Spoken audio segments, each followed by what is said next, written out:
while everyone likes the drama that is built into a Game 7, especially when it involves the best two teams in the NBA, no one could have prepared us for the onslaught of bricks the Houston Rockets tossed up at the rim over and over, to the tune of 27 straight shots. Ow, she's a brick house. She's mighty, just letting it all hang out. She's a brick house. I like lady stack, that's a fact. Ain't holding nothing back. Friend of the Breakdown, Chris Herring, wrote an article on the likelihood a team would miss that many threes in a row, and his computer spit out 1 in 72,000. But the game isn't played inside the matrix, and while each shot is its own separate event, what the advanced analytics have never taken into account is the mental aspect of shooting the basketball. Having to perform under the glare of the playoffs is an added pressure. Add another layer of anxiety because it's a Game 7, but then, as each consecutive miss gathered force, there's a collective team distress as each shooter desperately wants to end the drought and stop the Warriors' incredible run. On top of that, D'Antoni played basically 6 guys, so as the game wore on, fatigue no doubt became a huge factor with a shot that requires the springy use of legs to help generate power. And all of that was too much to overcome for the Rockets' computer models, and the whole system crashed. Oh, she's a brick house. Yeah, she's mighty, just letting it all hang out. Hey, brick house. It all started innocently enough with a screen, then rescreen to get an opening. But the long-armed Draymond Green does a great contest, and it wasn't a big deal since Capella goes up strong for the putback. It didn't take long for us to get to an ISO three-point shot after the Rockets get their preferred matchup with Curry guarding Harden, but check the great hands by Curry to strip him on the way up. And with no time on the shot clock, the Rockets had no choice but to fire up a tough one that clanks. But PJ Tucker was awesome all night on the offensive boards, so again, not a huge deal yet. Shot quality is always a factor when pulling from deep, especially off the dribble. And I can't help but feel that this is a settle for Gordon with Curry on him, well contested, and we're up to 4 in a row. Off the sideline out of bounds, the Rockets force Bell onto Harden, another matchup they went to all night long. Bell does a good job to stay in his stance and keep Harden in front, but on the closeout, there is no question there is body contact and Harden does not get proper space to land. It's an air ball, and the Warriors get it back. The next time down, the Rockets get that same matchup, and this time, Bell puts his arm into Harden's airspace, a huge no-no. There is all sorts of contact on the shooting arm, and perhaps the trail and lead officials' views were blocked, but the slot should have seen this and whistled 3 free throws. The Rockets still had a healthy 9-point lead late in the second, so there wasn't cause to be alarmed yet.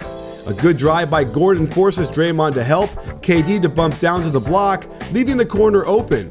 Tucker gets it off, but credit KD for getting there very quickly, and the shot caroms off the rim. Harden's first open look in this stretch comes off a quick shot when Durant doesn't get around the ball screen. It's a great look, but ends up being short. Steph plays very good defense to contain the drive, with some help from Green. Good recovery, but this would have been a good shot from Harden. Instead, he waits to shoot a contested shot with no rhythm from a complete standstill. We're into the third, where it was still looking terrible for the Warriors, who could get nothing going offensively and were trailing by 11. No fancy offense, just a straight ISO on Klay Thompson. A great stop on a dime crossover gives him room, but this one is short. Having gotten to double digits, the Rockets must have sensed they hadn't hit one in a little while, and this is where you've got to find a good shot. Instead, this feels like a 3 just to get a 3 kind of thing, contested well by Durant, and it bangs off the back rim. Still up 11, we've seen the Rockets do this 1,000 times to extend leads into blowouts, as the upcourt pass does find daylight for Gordon, but it's woefully short. I've spoken quite a bit about the battle for basketball soul being waged between the Rockets and Warriors, and the value of so consistently forcing a mismatch and isolating on the perimeter so often. This dribble combo doesn't get Harden much separation, and I like how Looney has a little second effort to contest on the shooting side, and notice how the shot is very short. Another Rockets transition off of a missed free throw, and there's no excuse for not picking up a man here, yet the Warriors are disorganized and give up the wide open corner three to Tucker, dodging a bullet, but Capella does get them another possession, and it leads to another wide open shot when Nick Young foolishly goes for a steal, leaving Gordon at his favorite spot on the right wing. This one was long, real long, and slams off the backboard as a serious brick. The Warriors had begun their run of bombs to get back into the game, and the anxiety was starting to set in as the number of misses has climbed to 15. The offense was getting out of sorts too, as they get the screen to get Looney on Harden, but then it made no sense to set another screen to switch Draymond onto him.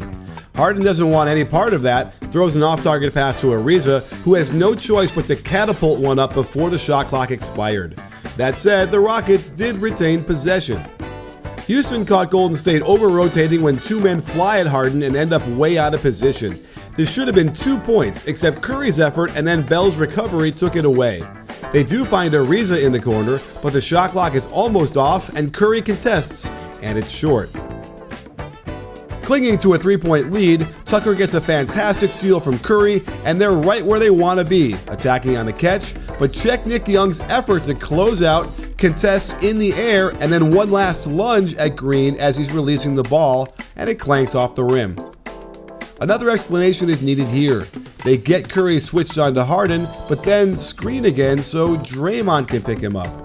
I like this little flare screen quick pass, which catches Curry unaware of man and ball, and this is the closest the Rockets got to knocking down a three as it touches every part of the rim before rolling out.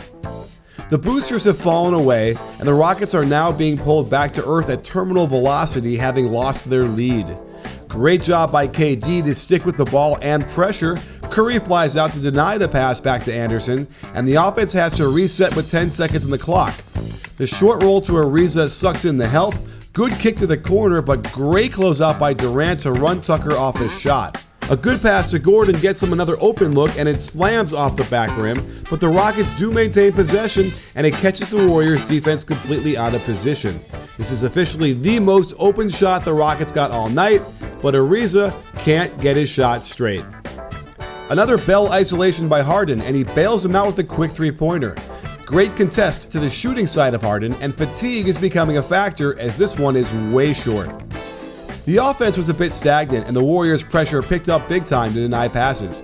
A nice drive and kick by Gordon gets them a great look from Joe Johnson, but this guy hadn't played any minutes for months, and it showed. Yet Tucker continued to kill the Warriors on the offensive glass. The Rockets couldn't get any drives to the hoop. The defense was too good, and I'd say this is over-aggressive help by Clay, and it gives up another good look from that right wing by Gordon, but it's off to the left several inches. We're up to 23 straight misses. The Warriors are now in control with a 10-point lead, and they catch Livingston ball watching, one step too far off of Ariza. I love Harden's quick release passes to teammates, and another good look falls short. Again, the pick and roll matchups for the Rockets got disorganized. Why would they want to bring Draymond's man up when Livingston is guarding Harden? Perhaps Harden senses this and quickly swings it. Durant is all over Gordon on the handoff. Livingston will not let Harden get it back. Good move by Gordon to stop on a dime for an opening, but with the score and clock where it is, the Rockets simply need better shots than this. PJ Tucker again saves the day for them with one of his 8 offensive rebounds. Down 13 and 25 straight misses later, the Rockets are panicking. Curry steps up on the ball screen, Harden is semi-open but doesn't have a smooth release and leaves it a few inches short. And to cap it all off, Harden comes down with a nice step-back move, but Livingston is all over it with another great contest of the long-distance shot. It misses way short, and the Warriors get to meet up with the Cavs in the finals. Of course, this isn't the only reason the Rockets lost last night. Not having Chris Paul was devastating to them, especially because you know he would have generated some high-quality mid-range shots during that run and could have helped keep the pressure on the Warriors' offense to prevent their hot shooting. And let's face it, the Rockets did not get a number of calls they should have gotten, especially at home, even if the refs were swallowing their whistles in the name of a let-them-play Game 7 situation. But this is the kind of thing that can happen when a team relies more on the three-pointer than the two. And while it might not ever happen again, it won't make the Houston Rockets or their fans sleep any better tonight. Sports fans, make sure to hit the subscribe button and adjust your settings so you can get notified immediately when we drop another great NBA video. Let us know how you feel with a thumbs up and a comment. After all, at BBallBreakdown, we're not a channel, we're a conversation. You in?